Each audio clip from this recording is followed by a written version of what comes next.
Ever since it was set up in 1927, the British Broadcasting Corporation has had a chairman appointed by the government of the day. And ever since then, it's fought to maintain its independence from politicians, as Lord Reith, the first Director General, explained in 1960. Did you have to battle to establish this independence from the government? Yes. When? Often.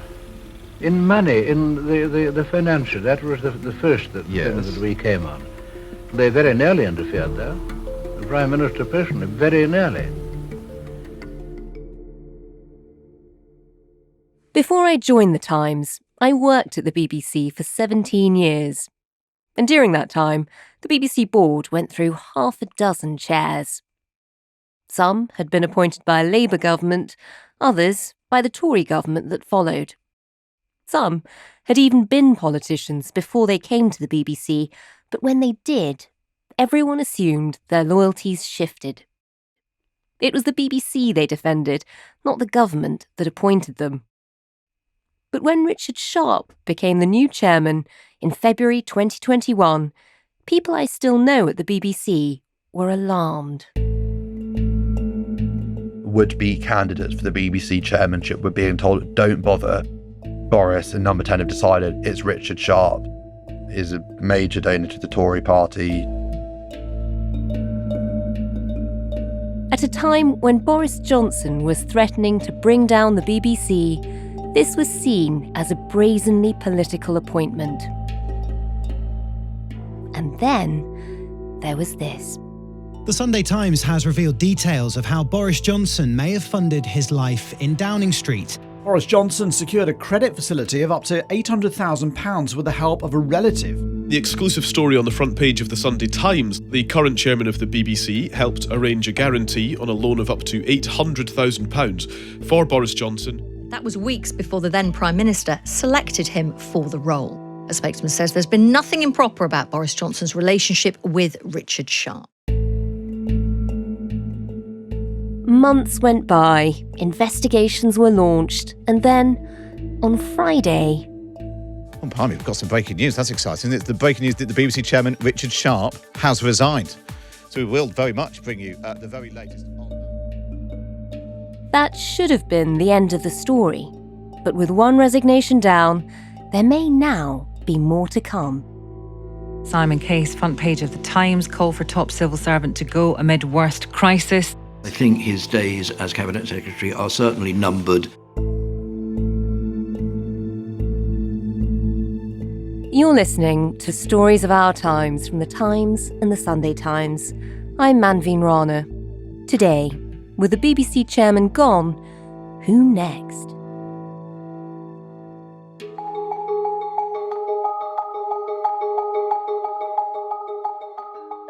With the fate of the Cabinet Secretary hanging in the balance, we'll hear all the latest from the Sunday Times political editor Caroline Wheeler.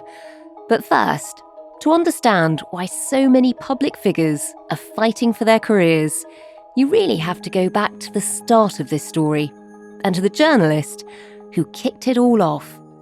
My name's Gabriel Pogrund. I'm the Whitehall editor at the Sunday Times. And Gabriel, when the news broke that Richard Sharp had resigned, all over social media, lots of people were pointing out that none of this would have happened if it hadn't been for your investigation alongside Harry York in the Sunday Times. Remind us of what you'd found. So this begins in the Notting Hill townhouse of a foreign businessman, a multimillionaire by the name of Sam Blythe. Sam Blythe is a Canadian distant cousin of Boris Johnson's, and he was hosting a dinner in between lockdowns in 2020, and the topic of Boris Johnson's straitened finances came up. And Johnson is sort of always known to have had financial troubles, also known to be a tight git, was how one person described him to me. He wouldn't pay for coffee, even if it was, the intern going to prep for him kind of thing. I think that sort of illustrated, obviously, the kind of chaotic character that we know and love. but also the fact he's long had money issues, but he's been able to deal with them much of the time by doing speaking engagements and writing a lucrative column for the Daily Telegraph. Whereas when he stepped into Downing Street, all those outside earnings had to stop. And it was actually just then that, his financial situation became even more vexed. He had a divorce settlement to deal with, decoration of Downing Street, childcare costs. I mean, spiralling costs and diminishing income equals a big issue that actually the Times, among other papers, reported on. I think we said that he was having trouble even meeting the cost of entertaining people at Chequers. So Sam Blythe, enter stage left, says, I'd be happy to help. And this is a cousin Boris Johnson hadn't been aware of before. Yeah, I mean, quite what their relationship was remains a subject of much intrigue. No one's been able to say what the reality of their relationship was before he came and opened his wallet for Boris Johnson. But what we do know is that it was not close. And around the time that Blythe says he's prepared to not actually fork out, but he was going to act as a guarantor, so kind of a backstop on a loan for Johnson, so that if the lender called in the loan and Johnson couldn't repay it, then Blythe would say, well, I'll be your insurance policy. At that time, Blythe was rather coincidentally in talks about becoming the chief executive of the British Council, which is a big Foreign Office quango. But there'd never been any formal scrutiny into that. We've never really got down to the bottom of what happened there. But it was off the back of our reporting on this that we got this information that Sharp had been involved. He was actually talk us through this. How does Richard Sharp arrive on the scene? In journalism, we like people doing things. The best stories involve people doing actual things. And I mean, here it was Richard Sharp and Sam Blythe in a room in Notting Hill conversing about their mutual chum, Boris Johnson's precarious predicament. And they were both having a meal at Sam Blythe's West London home. And off the back of this conversation, Richard Sharp says, you know what? I think it's a terrific idea that you help out Boris. He'd be happy to help make the relevant connections. And he, off the back of this dinner, approached Simon Case, said, can we meet? And they subsequently had a behind closed doors discussion in Downing Street. And this is Simon Case, the permanent secretary, the cabinet secretary. That's right. So Simon Case, the nation's top official, and Richard Sharp met to discuss how to put a financial agreement into practice. What's Sharp's characterisation of that? I mean, while we're here, he says, number one, he went to the length of proactively contacting and then meeting Case in this face-to-face, unminuted, undisclosed meeting in order to help Blythe ensure that everything was done in the right way. Make of that what you will. And he also insists that in their discussion, he disclosed that he was applying to become the chairman of the British Broadcasting Corporation. Simon Case never took minutes or notes of that meeting, so we don't know whether it's true. He says he can't remember whether Sharp mentioned his then live application, but it is this meeting and Sharp's subsequent conversations with Boris Johnson which became, the subject of this latest investigation. So, just remind us, at this point, Richard Sharp is applying to be the chairman of the BBC. What is his role? How is he connected to Downing Street? How does he manage to get straight in to see the cabinet secretary? Good question. So he's essentially able to amble into number 10 owing to his role as an advisor to Rishi Sunak on the response to the pandemic. He was a kind of unpaid economic consigliere to Rishi Sunak, who, among other things, knew Sharp because when he'd been a junior banker at Goldman Sachs, he'd been Richard Sharp's financial modeler and analyst. Richard Sharp has come from the world of banking. That's right. So he's a high-powered financier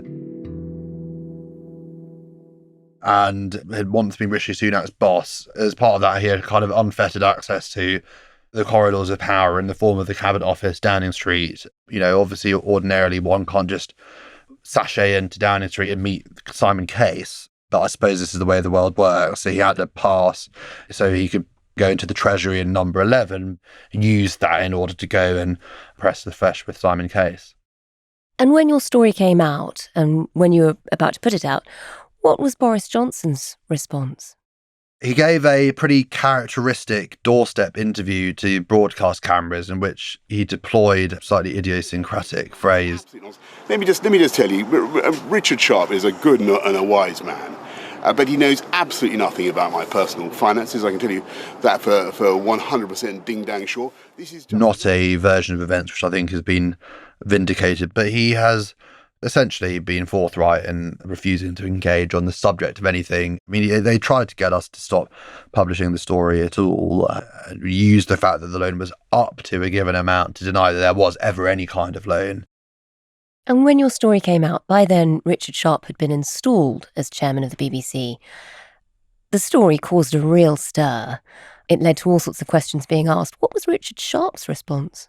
Richard Sharp's response has been pretty consistent. He just doesn't think he's done anything wrong.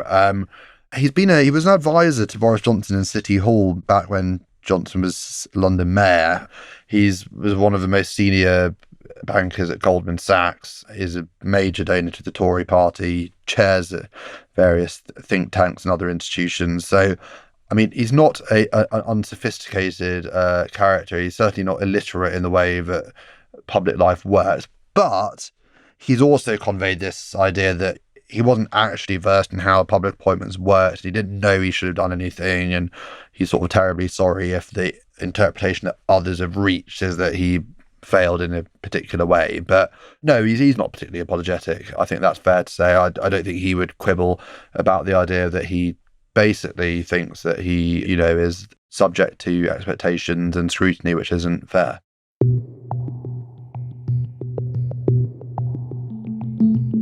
When your story came out, there was a real outcry. There were lots of questions being asked about the institution, about the BBC, whether it was now could be seen as being free and fair and doing what it should do as a public broadcaster, which is not run by the government. It led to a series of investigations, I suppose. Talk us through, firstly, the Select Committee. This is the DCMS, this is the Culture Select Committee in Parliament. What was their response? So the system for public appointments is pretty weird because a lot of people, especially at the biggest jobs, things like the BBC chairman, are essentially recommended by ministers. So the Prime Minister and the Culture Secretary together determine who chairs the BBC.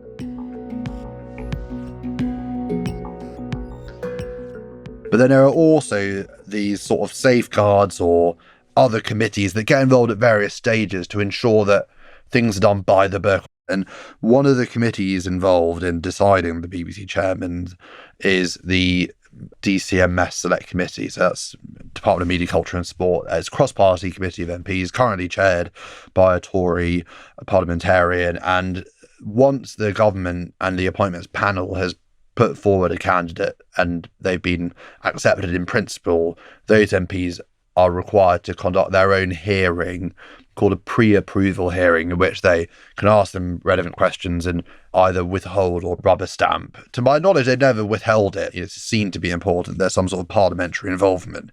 Anyway, they naturally were never told about Richard Sharp's involvement in talks about Johnson's finances, and so they were pretty furious about that and did their own. Presumably they'd asked whether there'd been any conflicts of interest. On the application form, you have to detail not only any conflicts of interest, any potential perceived conflicts of interest, and anything which could cause embarrassment should the appointment be confirmed. That wasn't made available to the panel or the DCMS committee, which in the latter case investigated and quickly found that Sharp had made significant errors of judgment and ought to reflect on the damage he'd done not only to the BBC, but also to faith in the public appointment system more generally. So they did their investigation.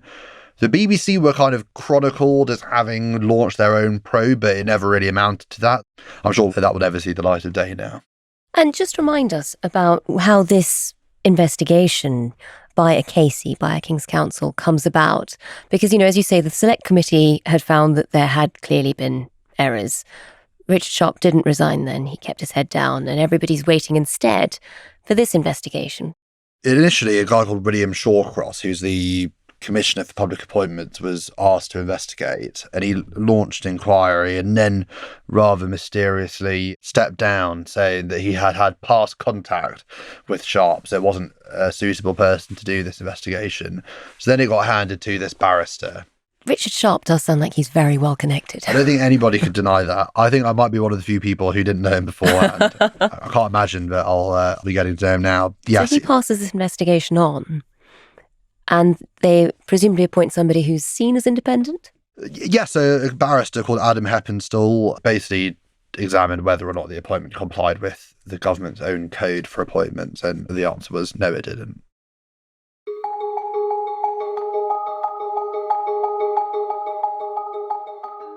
So, tell us about the report.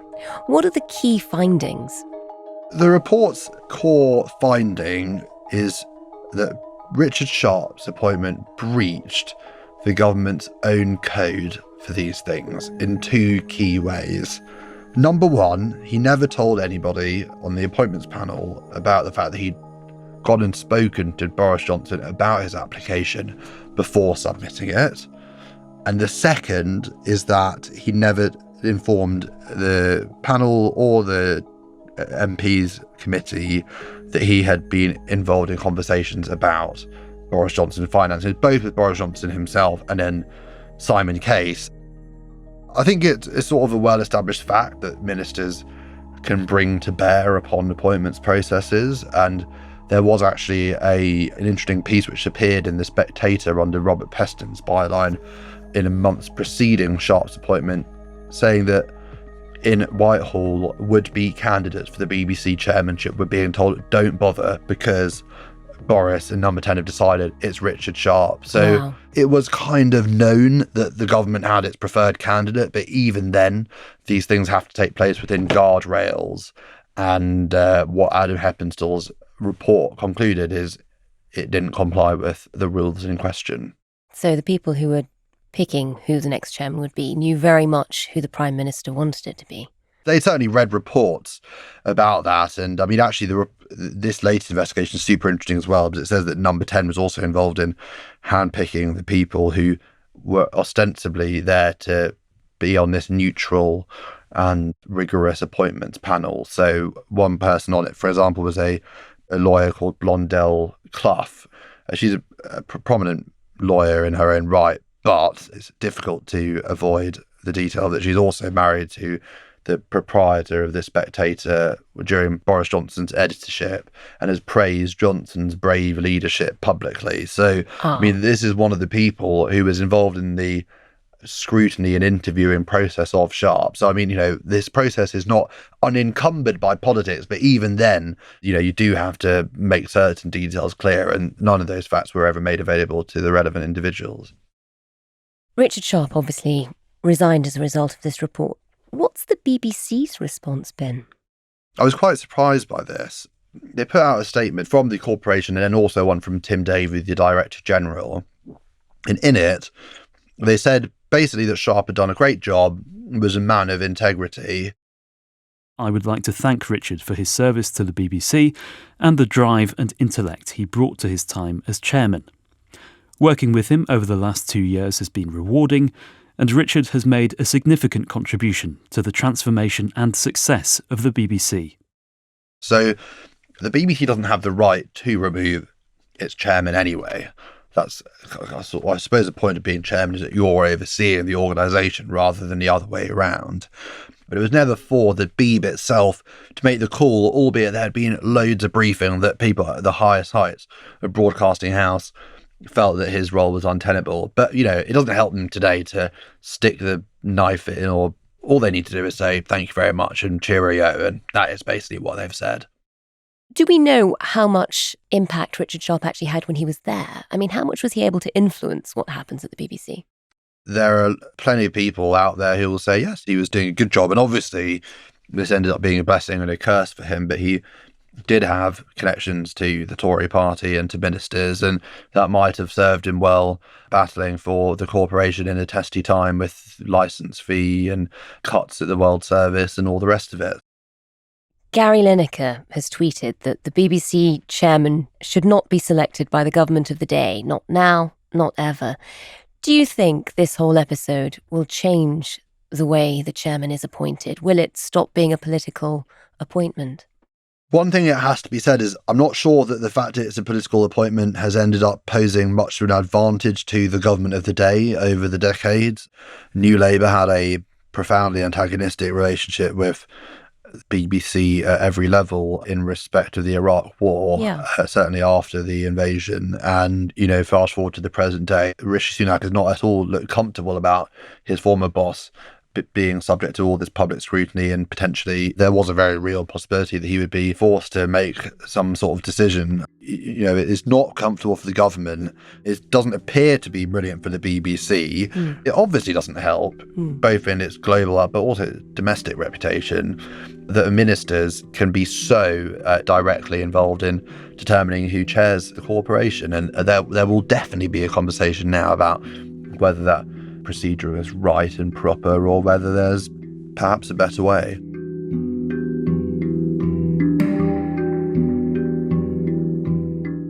So, let's take stock. What started as an investigation into the Prime Minister's finances has already brought down the chairman of the BBC, and it could end up changing the way that appointments like this are made in the future. And meanwhile, it's snowballed into a question of whether the top civil servant in the country should still be doing his job. Earlier on, we heard about Simon Case, the cabinet secretary who had that crucial meeting with Richard Sharp. As we heard, Sharp says he did tell Case that he was in the running for the BBC job, but Case says he didn't. We can't be sure who's telling the truth because Simon Case failed to take full notes at that crucial meeting. So let's get back to that part of the story with another Westminster insider. I'm Caroline Wheeler and I'm political editor of the Sunday Times. We normally speak to you when you're hurrying through the corridors of power in Westminster, and on a really big news day there'll be helicopters overhead. Today I can hear birdsong.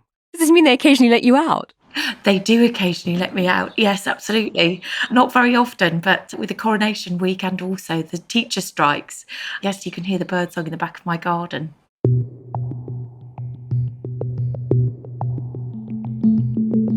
And Caroline, we've been hearing about this meeting between Richard Sharp and Simon Case. Just remind us why this meeting in particular puts Simon Case's job on the line. Simon Case didn't take he took some notes, but they were very scant in detail.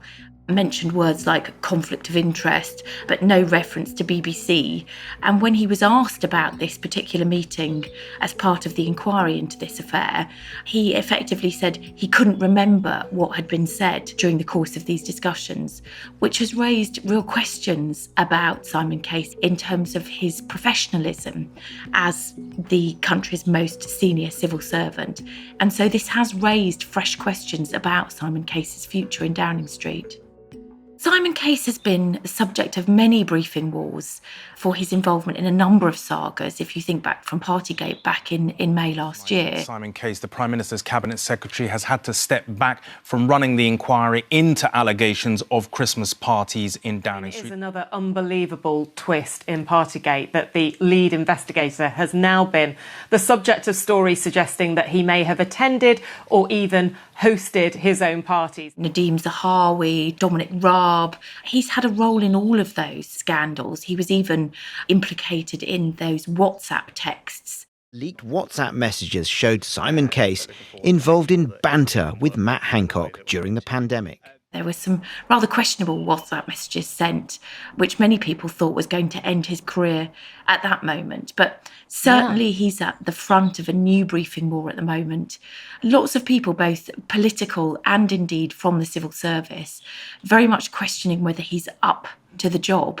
From civil servants' point of view, and I spoke to a number of senior civil servants for the piece that we published on Sunday, I think there's a sense that they see him much more as a courtier than they do as a civil servant. And in many cases, they think that they're better than him, more seasoned, more experienced. And that has led to a kind of feeling of resentment. But also, there have been solid rumours. I say solid rumours because normally that comes from sort of people on the periphery, but I've been getting this from people even inside Downing Street, that there is an expectation that he would hang on until the coronation because he used to work at the palace. He's got very strong connections with Prince William, but many sources of mine saying they don't really expect him to be there beyond the summer recess. Now, over the weekend after we wrote that story, his allies launched a counter-offensive and said that wasn't true.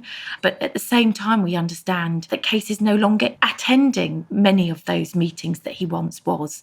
One source saying to me he was often not at those critical meetings. Now, I have to be fair and say that his allies say this is a stylistic change by Sunak, who prefers to deal directly with officials who are in those departments where he's making those decisions.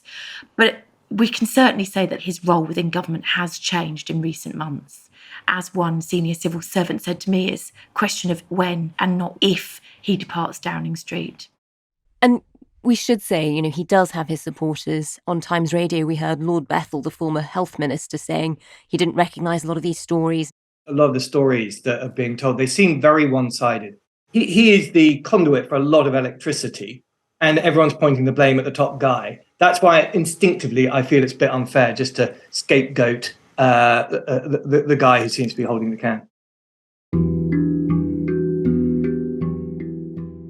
With this whole saga of Richard Sharp, Simon Case, and essentially Boris Johnson with this loan where his distant cousin Sam Blythe got involved, I suppose one of the big questions that's still outstanding, we still don't know the answer to, is who actually loaned or was prepared to loan Boris Johnson the money? Are we any wiser now? No, not really. I mean, it's the big question at the heart of this scandal that no one's actually ever got the answer to. We did get a little closer to it over the course of the weekend where we were told that it is a retail bank that eventually made the loan to Boris Johnson, but they've remained extremely tight-lipped on what sort of bank that is other than the very scant detail that they've given us. So no, we still don't know who loaned that money to Boris Johnson. It's curious. And is this essentially, we've seen Richard Sharp go, it does look like lots of people now think Simon Case's days are numbered. Is this what some people call almost the reverse Midas touch of Boris Johnson? Is this his legacy crumbling? I think there's lots of people who say that anybody that came close to Boris Johnson often got burnt in the end. This is another one of those examples. I mean, Rishi Sunak, the Prime Minister himself, getting that fine for Partygate, standing in a room with a cake, other people that were involved in, for example, Wallpapergate, they were left with a very nasty taste in their mouth. So yes, I think there's lots of people that would say that the Boris Johnson effect has been exactly the opposite of the Midas effect, and many people's careers have suffered as a consequence.